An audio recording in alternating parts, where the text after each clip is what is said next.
Hello, I'm Jan Garvin, Vice President of Human Resources and the Leadership Chair of the 2016 Employee Campaign. Each year, the Employee Campaign Chairs have the pleasure of sharing with you the impact that this fundraising effort has on our organization and our community. I'm right next to the new neonatal intensive care unit rooftop healing garden at Bryan East Campus.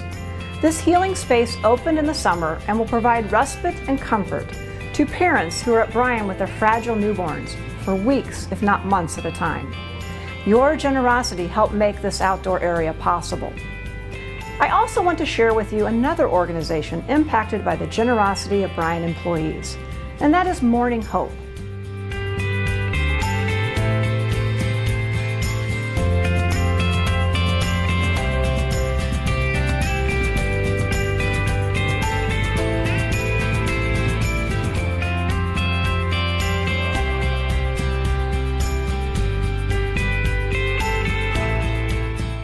Morning Hope is a great resource for our medical center and health system.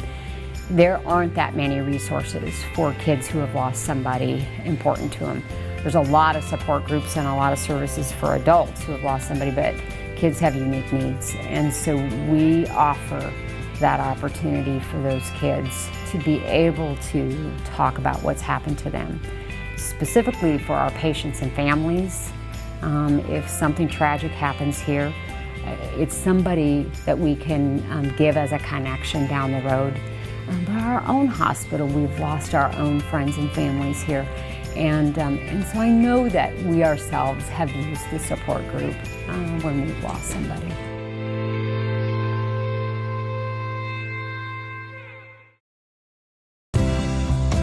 Hello, I am Linda Stones, Director of Rehabilitation Services and Employee Chair of the 2016 Employee Campaign. I am in the new Osborne Chapel at Bryan West Campus.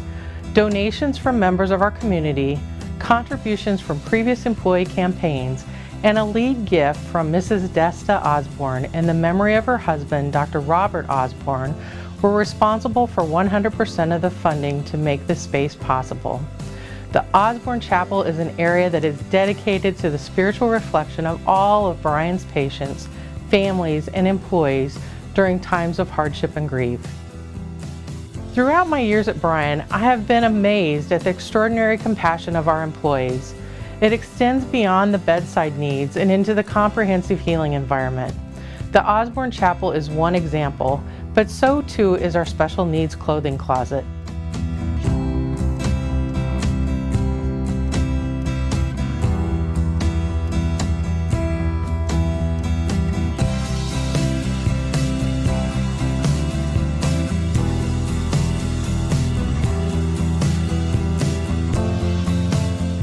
I first came to know the special needs clothing closet through my prior experience on the neuroprogressive unit. So we would provide clothes to patients prior to discharge, and then I would say the frequency of interacting with that service has increased in my new role as the nurse manager of ortho trauma. Our patients come in unexpectedly. They don't plan on this. It's not a planned procedure that they talk through with their doctor. They know they're coming in and they can pack a go bag. They are out and about with their families when unexpected events occur, traumas occur, injuries occur. When they go to leave and they ask to see their clothes that they came in with, sometimes they're visibly soiled, sometimes they're just completely shredded from being cut off en route to the hospital. And so our CNAs and our nurses are wonderful at offering, we have this service, we have a volunteer clothing closet. We can get you socks, underwear, sweatpants, a t-shirt, sweatshirt, and they leave here looking good, feeling good, wherever they may be headed next.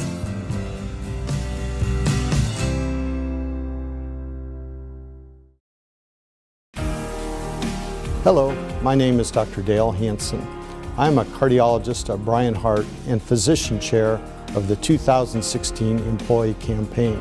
I'm standing in the lobby of the Bryan Independence Center, a facility that opened on Bryan West Campus nearly 2 years ago. That day was a time of celebration and achievement, built with the support of charitable gifts and illustrating Bryan's unwavering commitment to helping those struggling with addiction. The Bryan Independence Center illustrates how helping one another through gifts and service changes lives and builds a stronger community. Another example of helping one another is the Employee Caring Fund. Each year, Bryan employees who are experiencing hardships and financial challenges receive support through this program. This fund exists because of Bryan employees contributing to help their peers, and it makes stories like Shelley's and Genevieve's possible.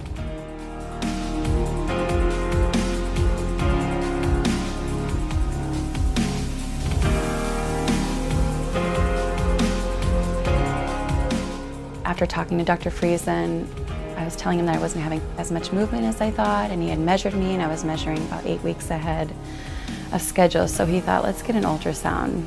And when I headed over there, we figured out very quickly that something was very wrong with Genevieve.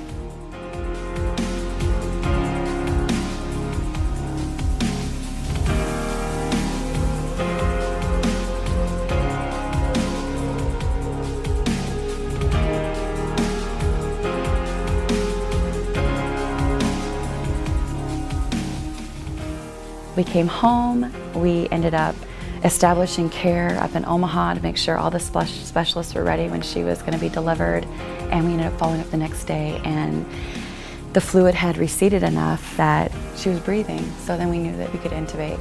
After that, it was a 2.5-month journey in the NICU, which was touch and go. She had 17 chest tubes placed. She was really compromised at points to, being coded, and they had done a couple experimental treatments. It was Easter week, and the fluid started to recede, and ever since then, she's just been hitting her milestones, and you wouldn't know what she'd been through.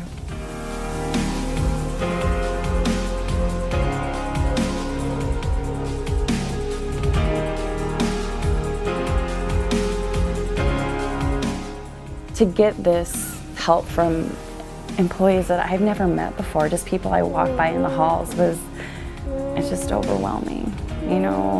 It didn't just impact our family financially, it just gave us such peace to be able to give our Genevieve what she needed to heal.